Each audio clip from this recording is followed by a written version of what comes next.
What's up, 11:30? How you guys doing this morning? You guys doing well? Welcome, welcome, welcome. My name is TJ. I'm one of the pastors here, and we're glad that you're with us today.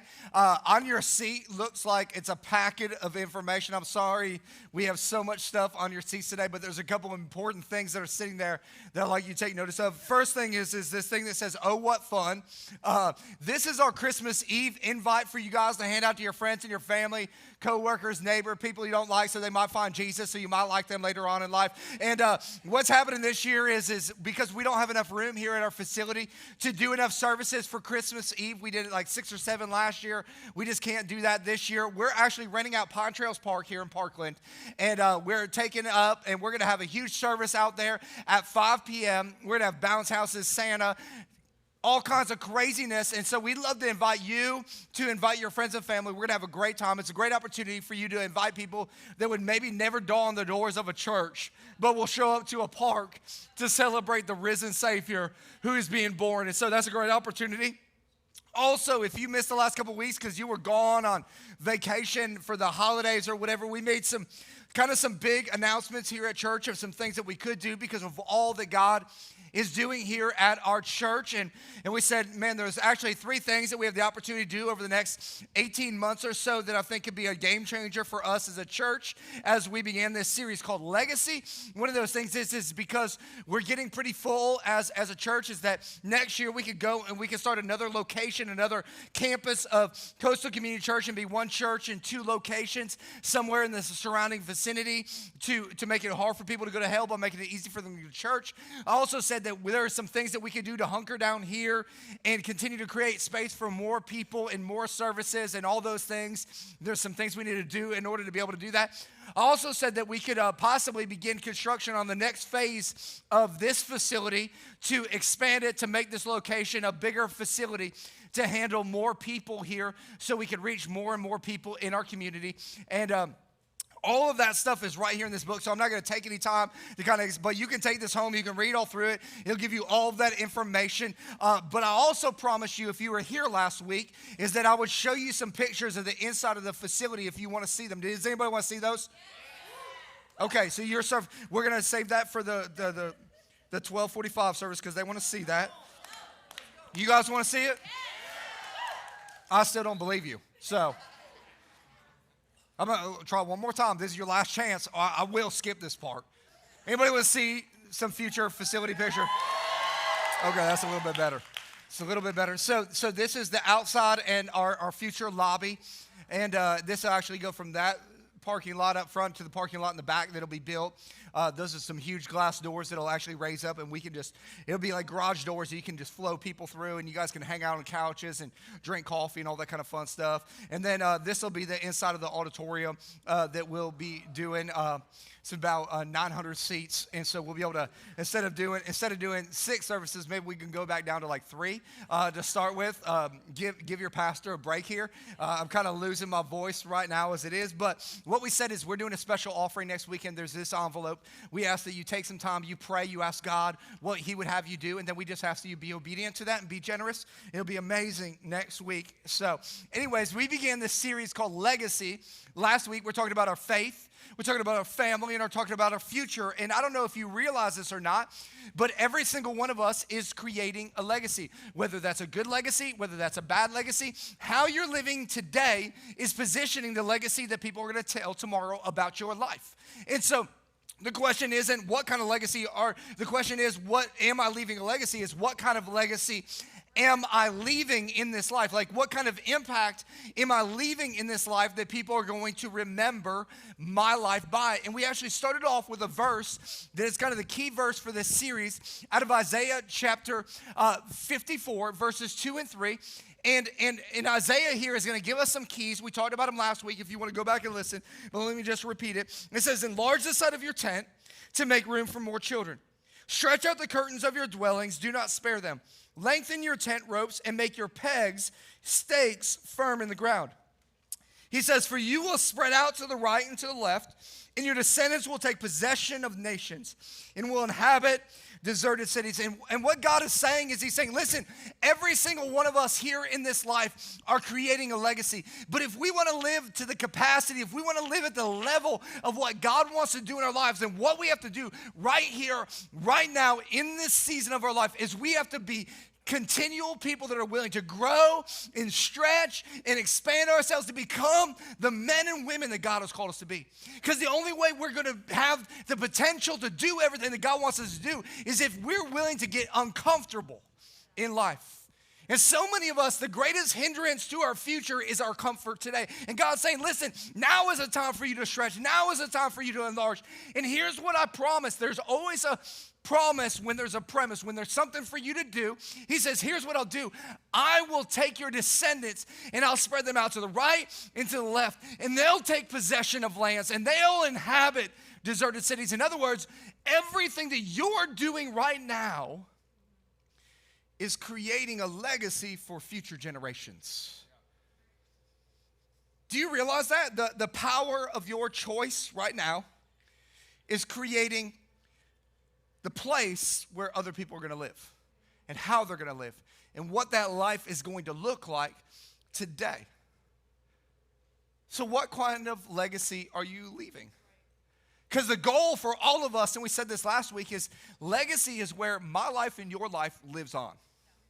It lives on in a way because of the impact that we've made that has made a difference in other people's lives. When we think about legacy, most people automatically think legacy, oh, that's like a will. Because people that are thinking of legacy are thinking about the next generation. And when you have a will, what you're doing is you're saying, hey, I have some possessions.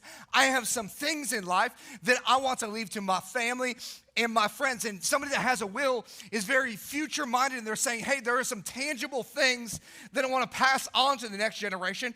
And I would submit to you today that not only do you have a will of physical things in life, but there is a spiritual legacy that you can pass on to the next generation. And that God actually wants us to live a life where we're giving something away that is going to be passed down from generation to generation to generation. And so my question for you is what is in your life right now that has spiritual value that you'll pass on?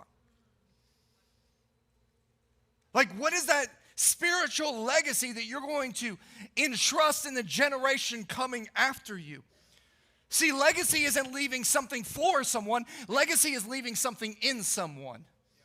That is the goal for every single one of us, is that we would make some deposits in people's lives that would then trickle down to generation to generation to generation. That's where legacy begins. In fact, in Psalms 112, verse 6, it says, surely the righteous will never be shaken. They will be remembered forever, which basically is saying when you live in a right way and righteously, righteousness gets remembered. And I don't know about you, but I want my life to be remembered. And so the question is how do we begin to live a life of spiritual legacy today? How do we create a spiritual legacy that's going to move on to generation to generation to generation? It's super practical today. If you're taking notes, number one, what we have to do is we have to live with integrity. We've got to live with integrity. Man, we have got to build a life of character. And what we see happen all throughout our culture is we see people that are very talented, that are very gifted, that are very equipped with some skills and abilities, and they will rise to the top fast. But what happens is when they get to the top, they don't have the character to sustain that level of success. And the success that they wanted always ends up crushing them because they don't have the character to hold it up. And the goal of our life is that we would live with such integrity that we would be able to sustain any level of success or winning that God would put in our life. In fact, I was reading this week, and I was reading about how Time Magazine has put out a list of the most influential people, or the people that are most admired for like the last 70 plus years. And it's a list where Gallup would go out and survey thousands of people, and they'd come up with the 10 most influential people in the entire world. And they'd put this on Time Magazine every single year, and you would see people come on the list and go off the list. Why? Because they had some success, but they didn't have character to keep them there. But there was one man who was on the list for 61 years straight. In fact, he only missed 1 year, and that was a year that they didn't publish the list. He would actually still be on the list if he was alive today, but he died a few years ago. And the man that was on the list more than any other person was the man, Reverend Billy Graham. And the reason Reverend Billy Graham was on that list so many times, so admired, is because his life was defined by one word, and that was integrity. When you thought of Billy Graham, you thought of a man who lived with a standard, who lived with a set of values and codes that he was unwilling to break ever. Because he was a man that decided, I'm going to live with integrity. And so let me define integrity for you. It's adherence to a code of values which you will not veer from. In other words, it's a place where you get at in life and you say, hey, this is my standard. Here is my morality compass. It's right here. Here's what I will do, and here's what I won't do. Here's where I'm going to stand and what I won't stand for. Because if you don't stand for something, you'll fall for everything.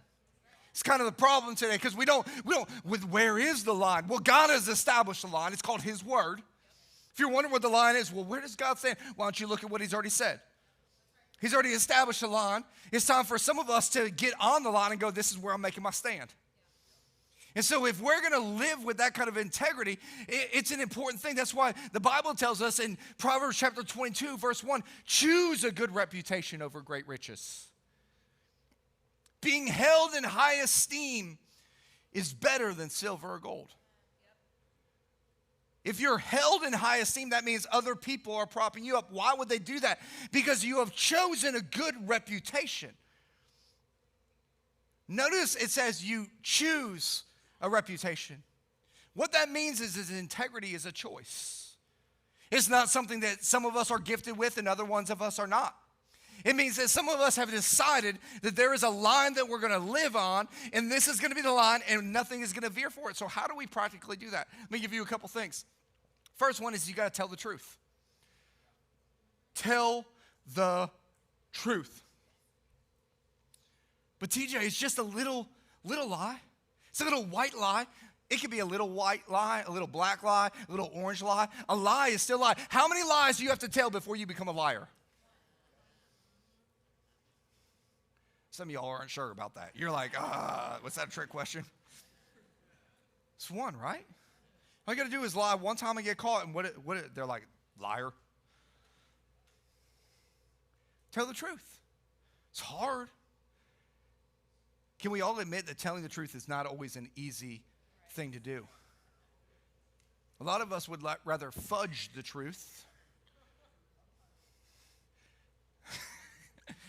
I think that's an interesting, fudge the truth. It's like, in other words, you're giving people a load of crap.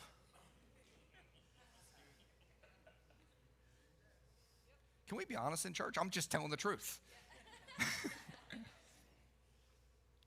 Tell the truth.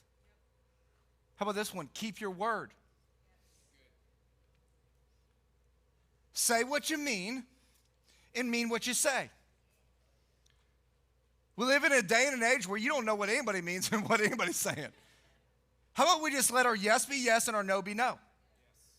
Like if we go, hey, I'll give you an example. We start church. This service starts at 11:30. Most of you don't know that because you've never arrived at that time. Just FYI. It actually started at 11:29 today. We kind of broke our own rule. We started a little bit early. Early is better than late, though. But we keep our word, which means that if we say that it's at 11:30, you know what time it's going to start? It's going to start at 11:30. If I get up here to make an announcement and I say something's going to start at 6:30 and the slide behind me says 7, you know what time it's going to start at now? 6:30. Why? Because we choose to live with integrity. And if I communicate that to you, that's what we're going to do. Keep our word. This last one, I don't like at all, but I'm going to tell you anyways. It's admit when you're wrong. This one is so hard, especially when it comes to your family, isn't it? Like I found this verse and it's become my life verse now because it says in Psalms 101 verse 2, I will try to walk a blameless path, but how I need your help, especially in my own home. Can anybody relate to that? It's like, man, I need a lot of help with Shayla. I mean, I try to be blameless, but that girl's getting me off. It's so hard to go, I was like, have you noticed that wrong is hard to get out? Anybody else struggle with that? I just struggle with that. And I'll never forget this one time. And listen, confession is good for your soul, bad for your reputation. I'm just going to tell you that. But Shayla came home from work one day. This was 15 or 16 years ago. And she was communicating with me how bad her day was and how awful her job was and how much she didn't like it. And she was just communicating with me. And I don't know if you know this, but women, when you communicate to guys, what I'm thinking about is fixing that problem. And I'm going to guess that every other guy is thinking about, how do I fix this problem that they're having? Because I'm a fixer. Fixers fix things. That's what fixers do, in case you were wondering. And you're just communicating because you need to get some things off of your chest. And you don't really want a guy to fix anything. You just want us to listen and understand and be empathetic. But we don't. We're slow, okay? I'm just letting you know right now. I'm apologizing on behalf of the male human race. We are slow. And it takes decades for us to fathom and comprehend this amazingness of who you are. And I'm working on it here. And so she's telling me this. At the end of that, she's pouring out her heart. She's got tears running down her face. I looked at her and I said, babe, that's life. You need to get over it. How do you know my life changed that moment forever? I wasn't sleeping in the guest bedroom. I was sleeping in the doghouse, and we didn't even have a dog. And her tears of sadness turned to tears of anger. And I remember I had to go back, and I had to go, babe, I was wrong. I'm sorry. Guys, can I just talk to you for a second? Because here's what I know every man wants out of a relationship. He wants to be honored by his spouse. Every God just designs you to desire honor from your spouse. Here's the problem. The Bible tells us that humility comes before honor, which means that, guys, we have to take the low road and be the first ones to go, I was wrong. I'm sorry. I messed up. I screwed up. In order to create the intimacy and the relationship that we so desire, we have to be the first to go, hey, I'm going to be bigger than this situation because I know when I was wrong, and I'm willing to admit that I was wrong. Because here's what I find out. So many of us, we're so busy trying to achieve in this world and have a good name out there that we end up with a terrible name inside of our home. And that's not the goal. It's not the goal to have integrity out there and not have integrity with the people that matter the most in our life, the ones that love us the most and care most about us. So critical to every single one of us.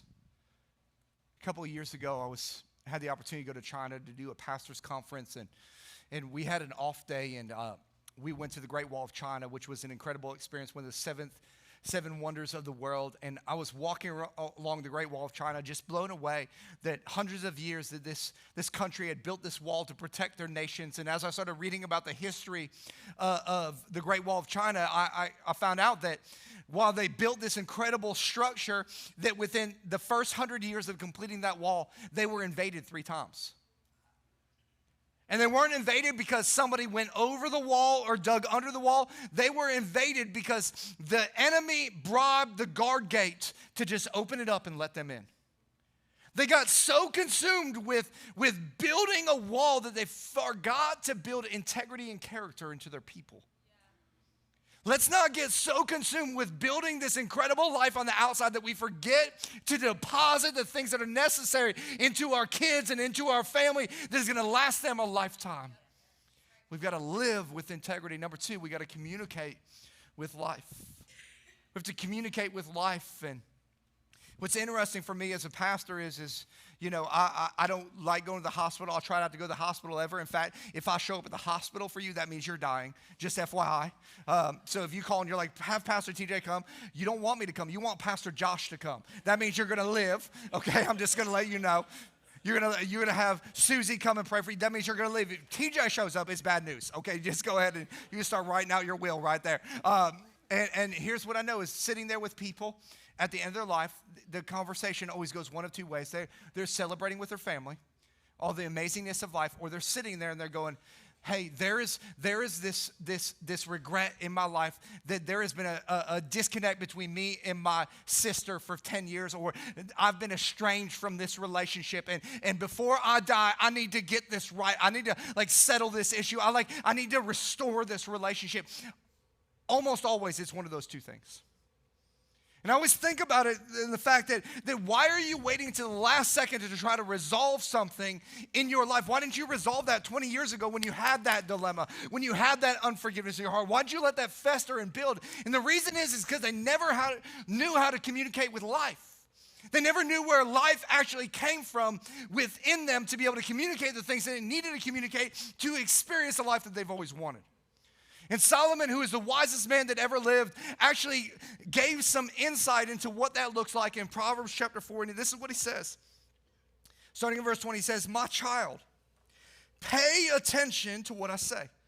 Listen carefully to my words. Don't lose sight of them. Let them penetrate deep into your heart, for they bring life to those who find them and healing to your whole body. Now, if you want life and you want healing, he says, man, what he's about to say, you better open up your ears. Better open up your heart, because it's going to be a game changer. This is what he says. He says, guard your heart above all else, for it determines the course of your life. Solomon, all that build up, and you say, guard your heart, for it determines the course of your life. Why? You could have said a lot of things. I thought we were communicating life. He's saying, listen, whatever you're communicating is coming from a source.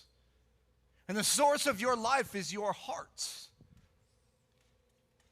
And so if you're saying something and you're like, where did that come from? You want to know where that came from? It came from your heart. Whether you're speaking good, whether you're speaking bad, whether you're holding forgiveness and giving it away freely, or whether you're holding on to unforgiveness and clutching it tight. Where that's coming from is your heart. In fact, Jesus said it like this in Matthew chapter 15, verse 18. He said, the words you speak come from the heart. That is what defiles you. The word defiles means to pollute or corrupt. He says, listen, the source of everything that's coming from your life is coming from one source, and it's your heart. That's why your legacy begins and ends in your heart. And what's flowing from your heart? Reminds me of this story I heard about this village in India.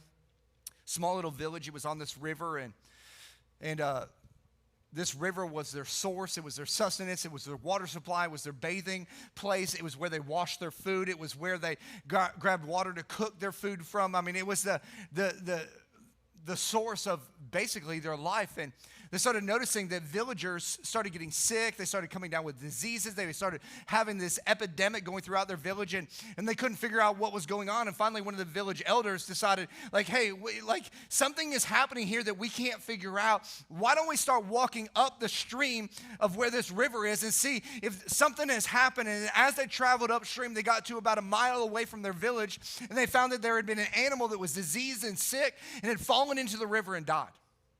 And because of that diseased animal, it was because it was in the river at the source, all of a sudden it was polluting the river, and it was all flowing downstream, and it was impacting and affecting everyone that was taking part of it. And they grabbed the carcass out and they burned it, and they started cleaning up the area around it, and all of a sudden there was no more sickness, there was no more disease, there was no more things that were happening to the villagers.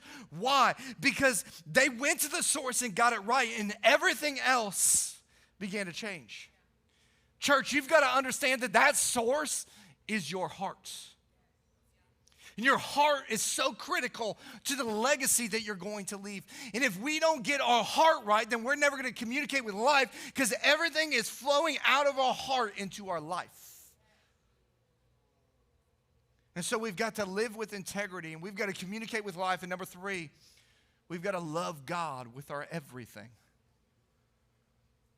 We got to love God with our everything. Deuteronomy chapter 6, verse 5, it says, you shall love the Lord your God with all of your heart, with all of your soul, and with all of your might.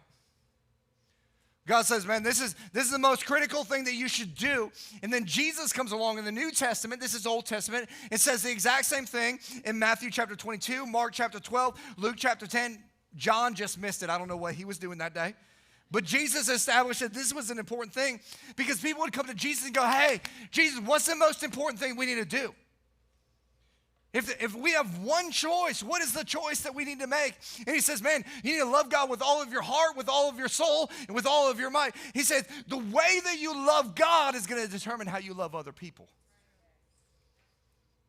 And how you love other people is going to determine the legacy that you leave in people.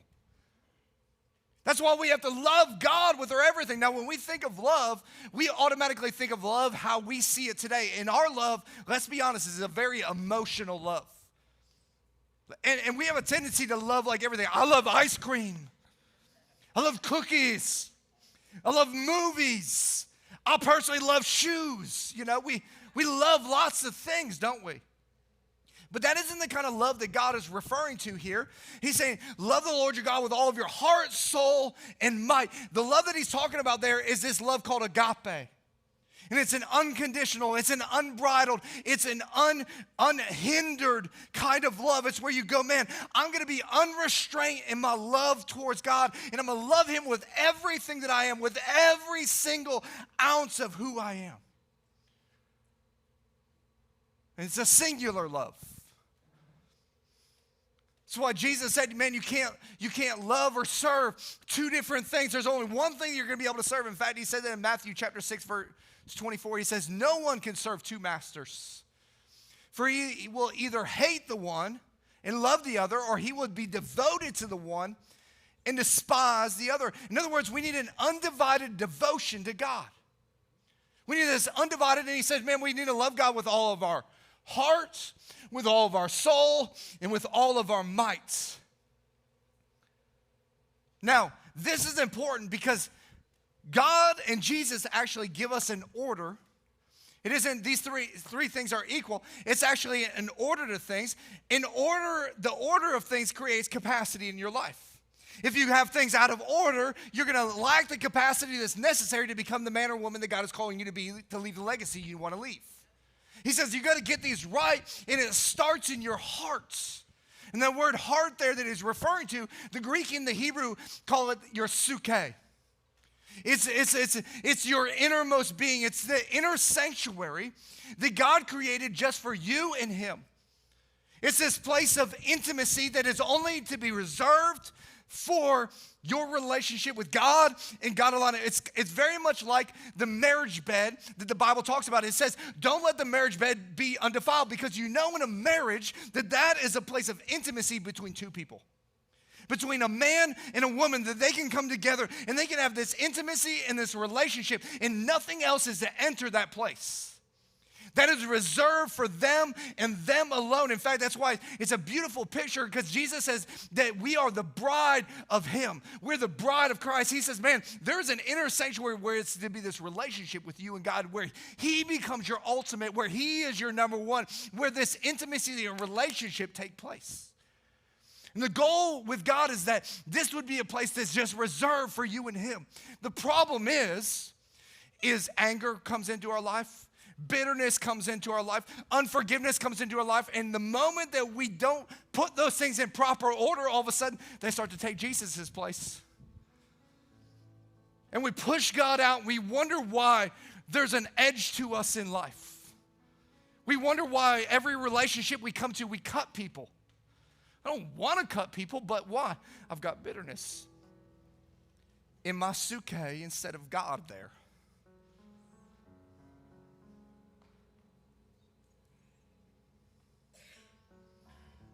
And what we need to do in that moment is we need to love God. We need to have this unrestrained love where we go, no, nothing's going to take God's place. And I'm going to allow God to begin to heal those areas, and I'm going to release those things so that God can take his rightful place in my heart. And then he says, when you love God in your heart, in your innermost being, then all of a sudden you can begin to love God with your soul, which is your mind, your will, and your emotions. And here's the problem. So many of us, we try to approach faith from an emotional standpoint. We go, you know what? This year is going to be different.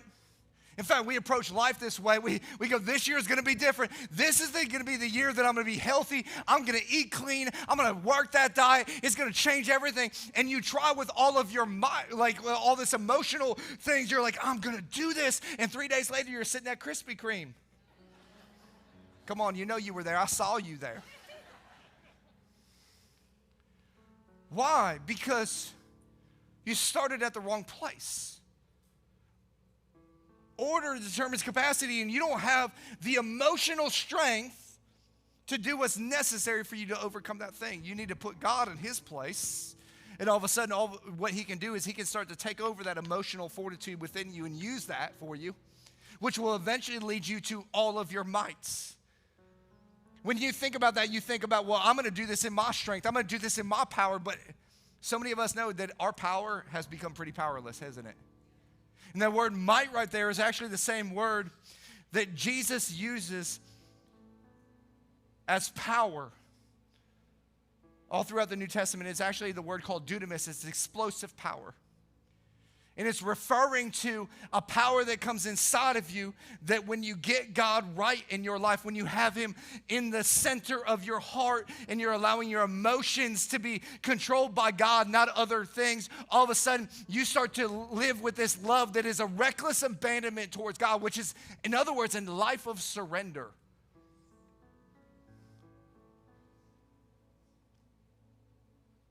That's why Zechariah chapter 4 verse 6 says, this is the word of the Lord, not by might, nor by power, but by my spirit, says the Lord. Because the thing that God wants to do is he wants to empower you with a spirit and a power that is so much greater than your might, but it only comes through a life that is fully surrendered in the correct order. Because the order creates capacity for what God wants to do. That's why he says in 2 Corinthians chapter 12, verse 9 and 10, he says, but Christ said to me, my grace is sufficient for you, for my power is made perfect in weakness, in surrender. Therefore, I will boast all the more gladly about my weakness, so that Christ's power may rest on me. It says at the end, for when I am weak, then I am strong. And so many of us have approached life and tried to create a legacy, but a legacy begins in our hearts. Legacy begins in the innermost being of who we are and flows out to every other aspect of our lives. And some of us have allowed life to pollute and dilute and destroy the sanctuary that God established for just you and him. And he's saying, you want to leave a spiritual legacy, it begins with your hearts. It begins with you putting your heart back together in the right way and allowing your soul to come into submission to that, and then allowing your might to be surrendered so that his power can be made perfect through your weakness. And when you do that, you'll have the power and the ability to live with integrity and communicate with life and love God with your everything. Would you guys bow your heads and pray with me? Maybe you're here today, and as I was talking, you're going, Pastor TJ, there's some things that are going on in my heart where God is definitely not the ultimate. He's not in the right place in the middle of my heart. And listen, the greatest legacy you can leave is a legacy of faith, because you began and lived in relationship with your Creator. A God that loved you so much that he was willing to pay the ultimate price, the price of his son on the cross, so that you could experience life and experience it more abundantly. And maybe here today, you need to get some things right in your hearts. You need to surrender some things. You need to lay some things down at the cross of Christ so that God can begin to restore and rejuvenate that relationship and create that relationship again. I'm not talking about rules or religion. I'm talking about you knowing the creator of the universe in a real and authentic way. And maybe you're here today and you need to do that for the first time, or maybe you kind of fell away from that and you need to come back and reestablish that relationship. I would be amiss if I let you leave here today without doing that. And so with every head bowed and every eye closed, maybe you need to make that decision. Maybe you need to say, you know what, God, I need to reestablish you as the ultimate, the number one in my heart. With every head bowed and every eye closed, if that's you, if you would just slip your hand up on the count of 3, we'd love to pray with you. 1, 2, 3. Go ahead and slip them up. Yes, sir. Yes, ma'am. Yes. Anybody else? Yes. Yes, ma'am.